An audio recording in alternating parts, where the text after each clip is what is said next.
Hello friends, आज हम irrigation पर बात करेंगे। जैसा कि आप जानते हैं इरिगेशन को हम व्हाट इज इरिगेशन, इरिगेशन क्या होता है। हम अपनी फसलों को यदि कृत्रिम रूप से पानी जो है उपलब्ध कराया जाता है उसी को हम इरिगेशन कहते हैं। ठीक है, अब आते हैं हम कि सोर्स ऑफ इरिगेशन क्या है। हमारे यहाँ सबसे बड़ा सोर्स है ट्यूबवेल्स, जो कि ट्यूबवेल्स और पंपिंग सेट के रूप में जाना जाता है।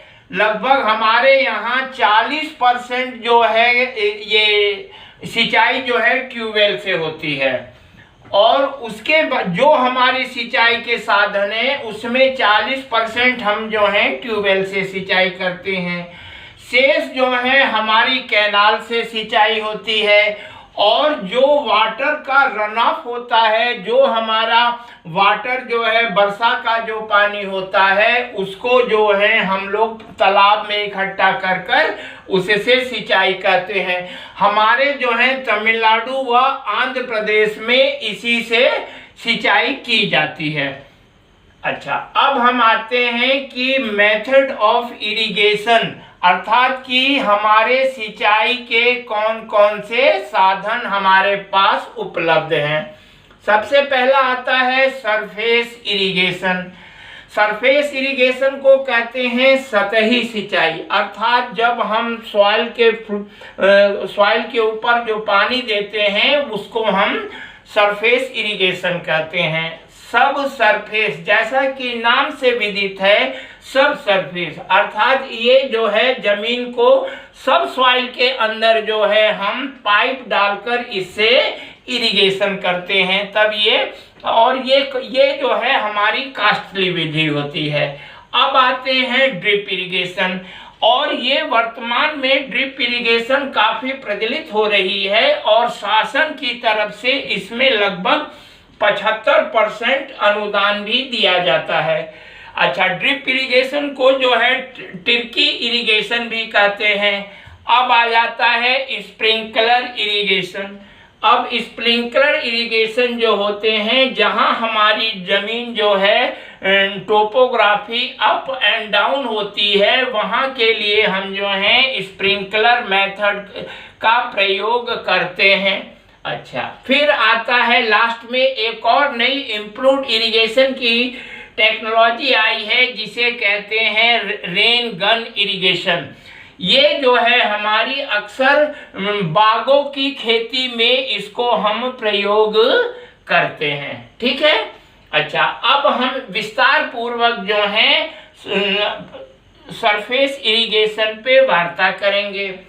पहला है सरफेस इरिगेशन, मतलब कि हमको अपने खेत में पानी को फैला दिया जाता है, अर्थात जैसे ही हमने खेत को ऑन किया, ये हमारे मोस्टली जो है राइस के या धान के खेतों में इस प्रकार का फ्लडिंग का प्रयोग किया जाता है, क्योंकि आप जानते हैं कि धान में सबसे अधिक पानी की आवश्यकता होती है, अर्थात वो उसमें पानी हमेशा लगा रहता है। इसीलिए फ्लडिंग मेथड जो है हमारी, अर्थात सतही सिंचाई जो है हम जो है अपने धान के खेत में प्रयोग करते हैं।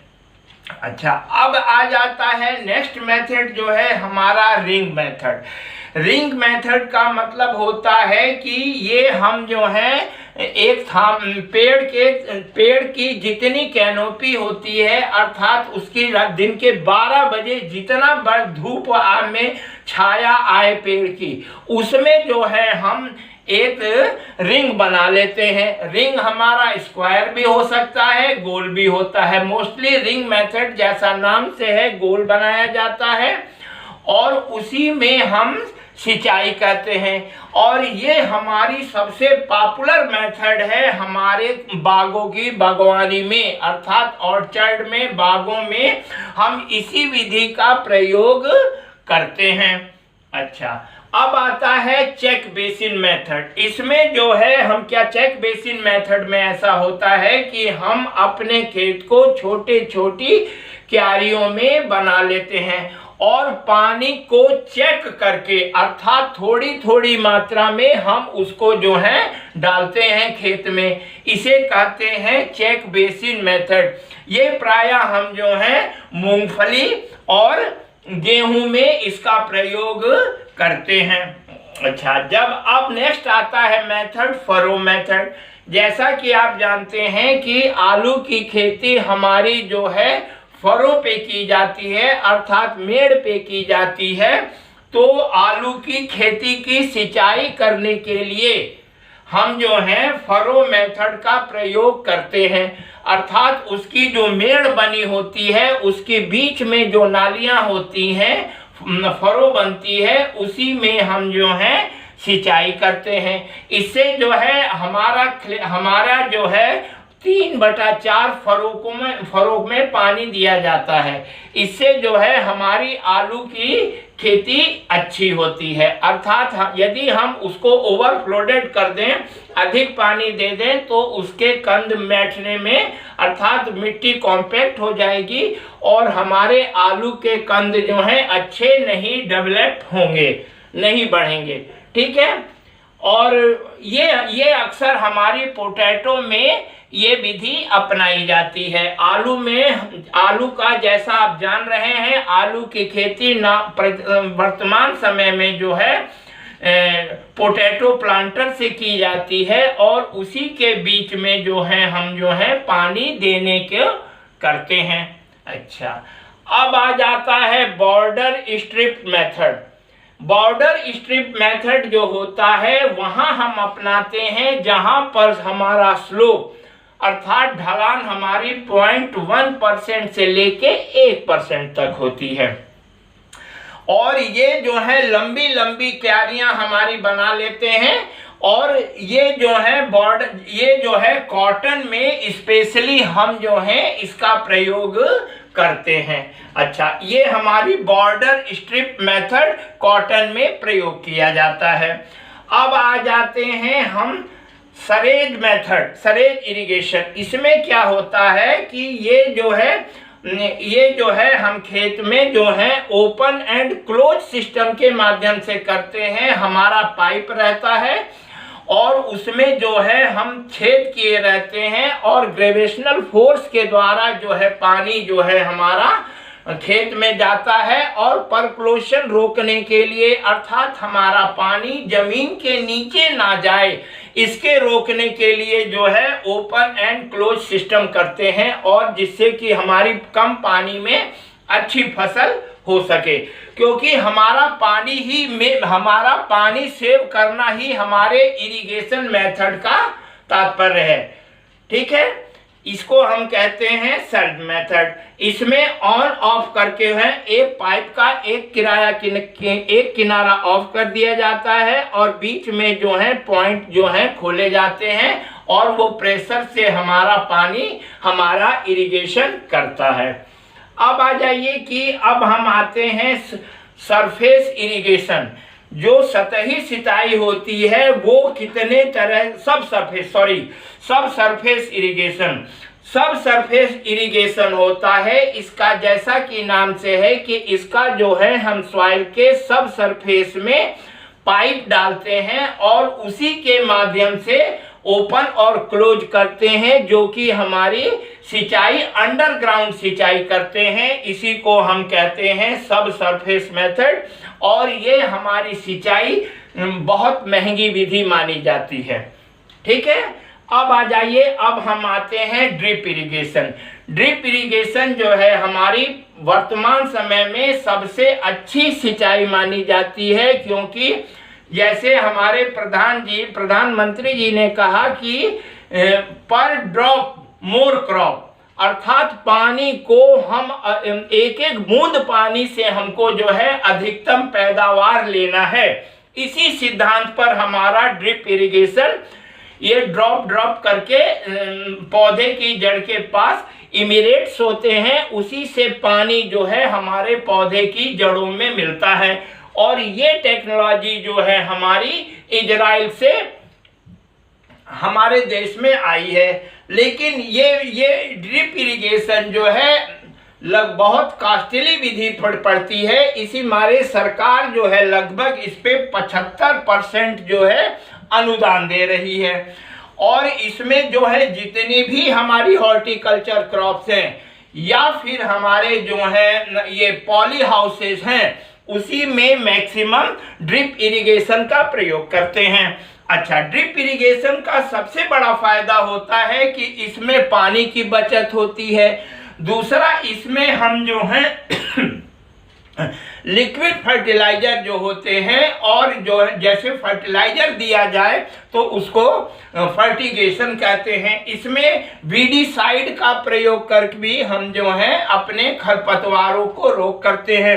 वैसे इस मेथड में मल्चिंग के ऊपर जो है प्लांट्स लगाए जाते हैं, उसके नीचे हमारे पाइप रहते हैं, वीड्स भी इसमें कम निकलते हैं। अच्छा, इसकी जो है ड्रिप इरिगेशन में 75% पानी जो है हम कम से कम बचा लेते हैं, और इसकी वाटर इफिशियंसी जो होती है 95% होती है। लेकिन इसमें सबसे बड़ा ध्यान देखना होता है कि आपका जो है वाटर का जो प्रेशर है 2.5 kg पर स्क्वायर मीटर पे इसका प्रेशर दिया जाता है, जिससे कि हमारे खेत में पानी बूंद बूंद करके जाता है। ठीक है। अच्छा, अब आ जाते हैं व्हाट इज स्प्रिंकलर मेथड। ये हमारी जो विधि है वर्तमान समय में ये जो है दलहनी, तिलहनी व गेहूं में, और जहाँ पे हमारी टोपोग्राफी ऊंचे नीचे होती है, अर्थात हमारे खेत जो हैं ऊंचे नीचे अवस्था में पाए जाते हैं, इसको जो है हम स्प्रिंकलर को राइजर की सहायता से, और पाइप होते हैं इसके एचडी पाइप होते हैं, उसमें राइजर लगा होता है, उसके ऊपर स्प्रिंकलर लगा रहता है, और वो जो है लगभग हमारे 1-2 बिस्सा इधर और 1-2 बिस्सा इधर जो है स्प्रिंकलर नाच के सिंचाई करता है। इसको आर्टिफिशियल रेनफॉल भी हम कहते हैं। अच्छा, इसकी जो है सबसे अच्छा है कि इसको यदि पाला पड़ने वाला हो तो हम जो है पाला को रोकने के लिए, जैसे कहा जाता है पाला पड़ने वाला है हमारे जाड़े में, तो हम इसको जो है स्प्रिंकलर चला के इसको जो है पानी से हम जो है पौधों को तर कर देते हैं, जिससे हमारी फसलों जो है पाले से बच जाती हैं। और इससे सबसे बड़ा फायदा ये है कि ये हल्के होते हैं और इसको कहीं भी उठाकर हम लगा सकते हैं। लेकिन इसमें लेबर कास्ट हमारी बढ़ जाती है, क्योंकि ड्रिप इरिगेशन में एक बार कास्ट लगेगी जिसमें बार बार हमको उसको डिस्टर्ब नहीं करना है। लेकिन हमारे स्प्रिंकलर में जो है इसमें जो है बार बार, जैसे ये आधा खेत हुआ 1/2 हुआ, फिर उसको जो है रिप्लेस करते जाते हैं जहां पे पानी की आवश्यकता होती है। अच्छा, इसमें भी स्प्रिंकलर में भी पानी जो है हम 50% बचा लेते हैं, और इसमें जो है वाटर इफिशियंसी जो है 60 से 75% हमारी वाटर इफिशियंसी पाई जाती है। और इसमें प्रेशर जो है 2.5 से 4 kg पर स्क्वायर मीटर रखा जाता है। अच्छा, स्प्रिंकलर से सबसे बड़ा एक नुकसान है जो कि हम लोगों ने प्रैक्टिकल में देखा है कि इसको हम डायरेक्ट जो है, अब इसका जो है नोजल जो हम जोड़ देते हैं अपने जो है ट्यूबवेल से, और पानी जो है रोक के निकलता है, अर्थात इससे हमारे जो मोटर होती है उस पे ये प्रभावित होती है। इसीलिए इसको जो है कम से कम आपको 3 सेंटीमीटर व्यास का पाइप प्रयोग करना चाहिए, नहीं तो आपकी मोटर की जलने की संभावना बनी रहती है, अर्थात मोटर पे प्रेशर ज्यादा पड़ता है। स्प्रिंकलर में इस बात का ध्यान रखा जाता है। अच्छा, अब एक नई टेक्नोलॉजी आई है जिसे कहते हैं रेन गन इरिगेशन। होती है, ये छोटे छोटे से होते हैं, और इसमें जो है सीधे जो है हमारे बड़े जो पुराने बड़े बाग हैं उसमें डायरेक्ट जो है हम जो है इसमें वीडीसाइड का भी प्रयोग कर सकते हैं, फर्टिलाइजर का भी प्रयोग कर सकते हैं, और पानी का से भी जो हमारे स्टार्टिंग में जो हमारे आम के बाग होते हैं या कोई भी बाग होता है उसमें जो है दवाई छिड़कने का भी काम करता है, और इसका प्रेशर बहुत ज़्यादा होता है और ये लंबी दूरी तक मार करती है। जिस तरह हमारी बंदूक का रेंज ज़्यादा होता है इसी तरह इसका जो है पानी का भी प्रेशर ज़्यादा होता है। तो मेरी समझ से बच्चों अब ये सब आप लोगों के समझ में आ गया होगा कि इरिगेशन क्या होता है, और इरिगेशन में एक बार हम इसको फिर समझा देते हैं। जैसे सोर्स ऑफ इरिगेशन में ट्यूबवेल हो गया, कैनाल हो गया, पॉन्ड्स हो गया। मेथड ऑफ इरिगेशन में सरफेस इरिगेशन हो गया, सब सरफेस इरिगेशन हो गया, ड्रिप इरिगेशन हो गया, स्प्रिंकलर इरिगेशन हो गया, और रेन गन इरिगेशन हो गया। और सरफेस इरिगेशन में हमारा फ्लडिंग हो गया, रिंग मेथड हो गया, और चेक बेसिन मेथड हो गया। और ये फ्लडिंग किया जाता है राइस में, रिग मेथड किया जाता है बागों में, और चेक बेसिन मेथड वीट में किया जाता है, फरो मेथड पोटैटो में किया जाता है। अब बॉर्डर स्ट्रिप मेथड जो है हमारे स्लोप वाले खेतों में किया जाता है, कॉटन में किया जाता है, और ये स्लोप का इसमें ध्यान दिया जाता है और लंबे लंबे इसके खेत बनाए जाते हैं। अच्छा, अब सर्ज इरिगेशन में ऑन ऑफ के माध्यम से पाइप जो है एक तरफ ऑन होता है और एक तरफ ऑफ किया जाता है। पाइप को बंद करके और उसके अंदर छेद कर दिए जाते हैं जिससे हमारी वो सिंचाई करता है। इसमें सबसे बड़ा ध्यान दिया जाता है पर लोकेशन, अर्थात पानी का जमीन के नीचे जाने को, इससे हम वाटर सेव करते हैं। अच्छा, इरिगेशन में हमारा सबसे अधिक पानी जो है खराब होता है सरफेस इरिगेशन में, क्योंकि इसमें जो है पानी जो है पूरी सतह पर फैल जाता है, और बाकी जो हमारी मेथड्स हैं उसमें हमारा पानी को बचाया जाता है। ठीक है, ड्रिप इरिगेशन पे हो गई, स्प्रिंकलर पर बात हो गई, और रेन गन जो है हमारी इंट्रोड्यूस नई टेक्नोलॉजी है, और इसमें जो है मैक्सिमम ऑर्चर्ड में इसका प्रयोग किया जाता है। थैंक यू बच्चों।